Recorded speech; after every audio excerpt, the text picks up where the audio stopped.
Olá a todos, sou o professor Luciano Silva, de Matemática, da Secretaria Estadual de Educação do Rio de Janeiro, e hoje vamos falar sobre logaritmos. O conceito de logaritmo foi introduzido por John Napier no ano de 1614, a fim de simplificar os cálculos. A atual noção de logaritmo advém de Euler, que o relacionou com a função exponencial lá no século XVIII. Na matemática, o logaritmo de um número é o expoente em que a base deve ser elevada para produzir este número. Por exemplo, o logaritmo de 1000 na base 10 é 3, porque 10 elevado a 3 é 1000. O logaritmo de 16 na base 4 é 2, pois 4 elevado a 2 é 16. De modo geral, podemos generalizar o logaritmo através da seguinte expressão. Log de b na base a é igual a x. Se somente se, a elevado a x é igual a b, onde o a tem que ser estritamente maior que zero e a tem que ser diferente de 1, e o b tem que ser estritamente positivo. O a é a base, o b é o logaritmando e o x é o logaritmo. Vamos ver um exemplo? Log de 8 na base 2 é igual a 3, pois 2 elevado a 3 é 8. Log de 25 na base 5 é 2, pois 5 elevado a 2 é igual a 25. Vamos estudar as propriedades dos logaritmos. Logaritmo de um produto. O logaritmo de um produto é igual à soma de seus logaritmos. Por exemplo, log de b vezes c na base a. Isso é igual ao log de b na base a mais o log de c na base a. Logaritmo de um quociente. O logaritmo de um quociente é igual à diferença dos logaritmos.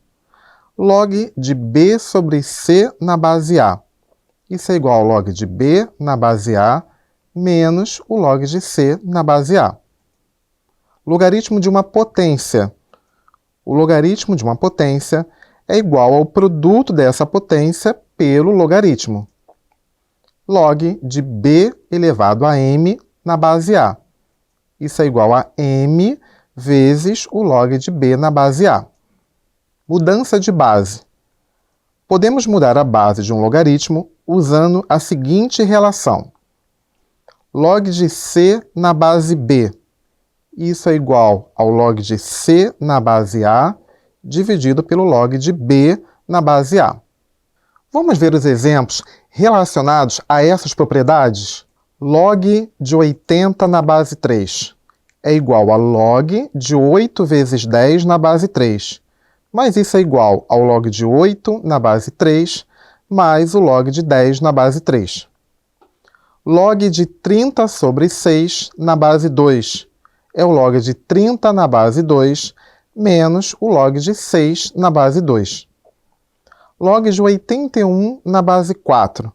Primeiro fatoramos 81 como sendo 3 elevado a 4. Isso é igual ao log de 3 elevado a 4 na base 4, que é igual a 4 vezes o log de 3 na base 4. E se quisermos escrever o log de 6 na base 8 usando o logaritmo na base 2.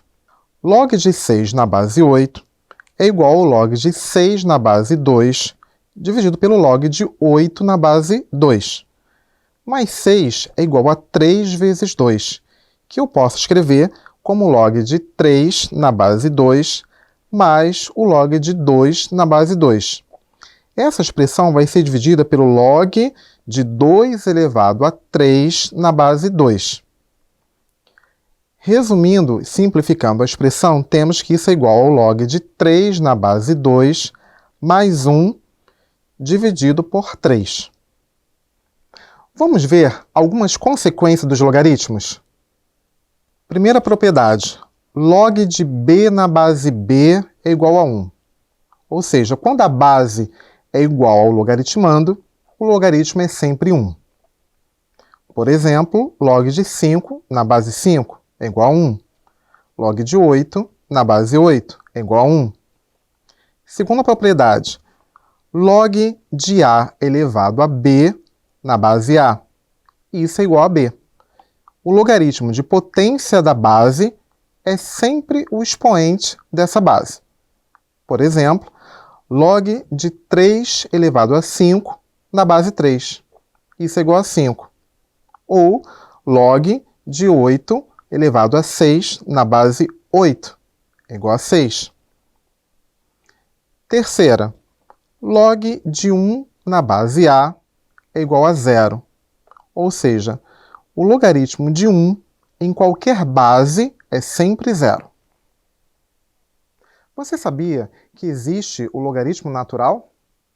O logaritmo natural é o conjunto dos logaritmos cuja base é e, um número irracional que recebe o nome de número de Euler, que vale aproximadamente 2,718. Indicamos por log de b na base e como sendo ln de b. Depois de estudar os logaritmos, você sabe em que áreas podemos usá-los? Por exemplo, você sabia que a força de um terremoto é medida por um cálculo envolvendo o logaritmo? O resultado desse cálculo nos mostra o quanto de energia é emitida pelo sismo. Esse processo é feito pela escala Richter, que você já deve ter ouvido falar. Outro exemplo é na química. Usamos o logaritmo para calcular o pH de uma solução. Desta forma, sabemos se a solução é mais ácida ou mais básica. Na geografia, usamos o logaritmo para calcular a taxa de crescimento populacional. Agora, você sabe como se comporta o gráfico de uma função logarítmica? Para entendermos o gráfico, vamos aplicar alguns valores de x nas funções da figura e ver seu comportamento no plano cartesiano. Primeiro exemplo, vamos ver a função f de x igual a log de x na base 2. Se vocês observarem o gráfico, nós atribuímos valores para x e descobrimos valores para y. Após isso, montamos os pares ordenados, colocamos no plano cartesiano e ligamos esses pontos. Como o a é 2, que é a base, que é maior do que 1, essa função é uma função crescente. No outro gráfico, temos a função log de x na base meio. Também atribuímos valores para x, descobrimos os valores de y, colocamos os pares ordenados x e y no plano cartesiano e ligamos esses pontos. Com isso, formamos o gráfico da função log de x na base meio. Como o a é meio, que é a base, ou seja, o a está entre 0 e 1, a função é decrescente. Agora vamos ver a função logarítmica como a inversa da função exponencial. Uma observação importante é que a função logarítmica é a função inversa da exponencial. Em outras palavras, elas funcionam como se fosse um espelho uma da outra. Graficamente, o gráfico da função exponencial é obtido pela reflexão do gráfico da função logaritmo natural em relação à reta y igual a x, como podemos ver na figura. Se vocês observarem, temos dois gráficos aí. O gráfico da função exponencial, que passa no y igual a 1, e também o gráfico da função ln de x, que passa no x igual a 1. Observando esses dois gráficos, temos a reta y igual a x, que é como se fosse um espelho das duas funções. Continuando o nosso estudo, vamos falar agora sobre geometria espacial. A geometria espacial corresponde à área da matemática que se encarrega de estudar as figuras no espaço, ou seja, aquelas que possuem comprimento, altura e largura. A geometria espacial teve início na história antiga com os egípcios há cerca de 1850 a.C., por meio de estudos extraídos de papiros. Cubos, prismas, pirâmides e cones são alguns sólidos explorados por essa área da geometria. Vamos estudar alguns conceitos? Ponto, definido por Euclides como aquilo que não tem parte. O ponto não tem dimensão ou forma, sendo sua única propriedade o fornecimento de localização.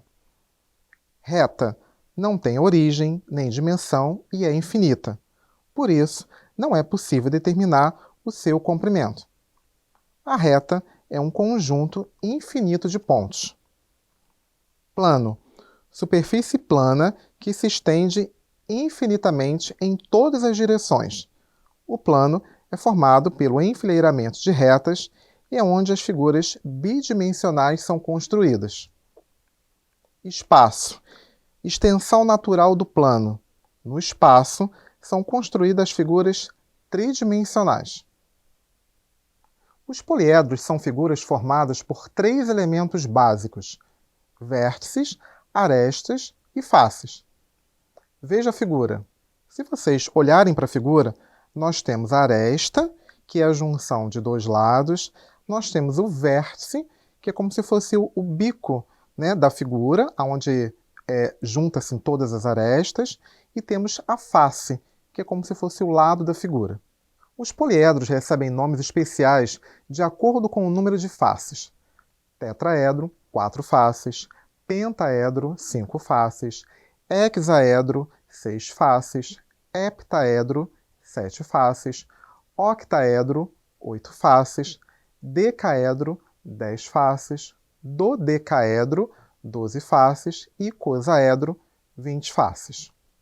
Na geometria espacial, os poliedros são classificados em convexos, quando os poliedros se encontram totalmente no semi-espaço que essa face determina, e os côncavos, quando 2 das faces do poliedro não estão contidas apenas em um semi-espaço.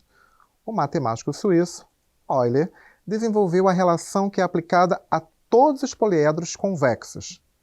V mais F é igual a A mais 2, onde o F é o número de faces, o V é o número de vértices e o A o número de arestas.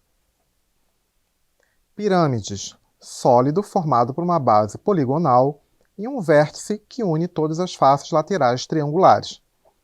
Temos 2 tipos de pirâmides aí na figura.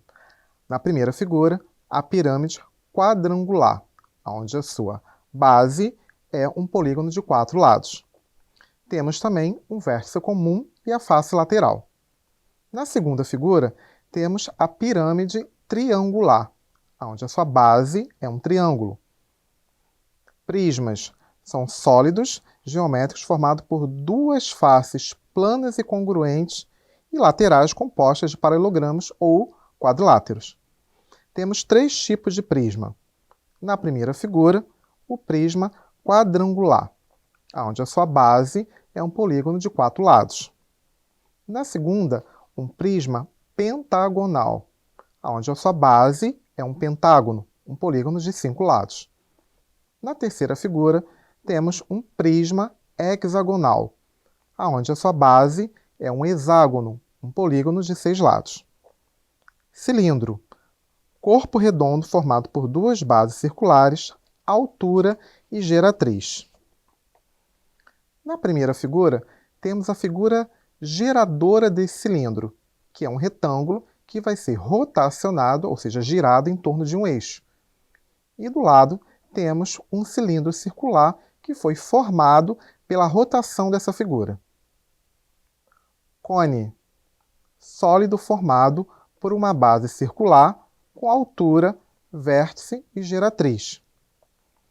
Na primeira figura, temos a figura de um cone, onde temos a altura, que é a geratriz, na sua base temos o raio R, e o vértice lá em cima, que é o vértice V. A geratriz é o que gera essa figura do cone. Na segunda figura, temos a superfície lateral, onde o G é a geratriz e embaixo é o 2π, que é a sua superfície lateral. Temos ainda o vértice lá em cima, o vértice V. Esfera.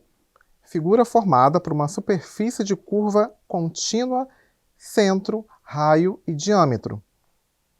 Na primeira figura, temos os elementos da esfera: diâmetro, raio, superfície esférica, centro e a figura geradora. E na figura ao lado, temos a esfera propriamente, composta pelo raio, diâmetro e centro. A planificação de um sólido geométrico é a apresentação de todas as formas que constituem sua superfície em um plano, ou seja, em duas dimensões. Na primeira figura, temos a figura de um cubo, e a sua planificação, logo abaixo, é como se eu abrisse esse cubo. Na figura ao lado, temos a figura do cilindro. Da mesma forma, embaixo temos a sua planificação, como se eu abrisse a figura também. Na terceira figura, temos a figura da pirâmide, e logo abaixo, a sua planificação, que é a abertura dessa figura no plano. E do lado, temos a figura do prisma, e logo abaixo, temos a planificação do prisma. Então, só para lembrar, planificação é quando eu abro essa figura espacial e coloco ela no plano. Nossa aula termina aqui. Espero que tenham gostado. Até mais, pessoal!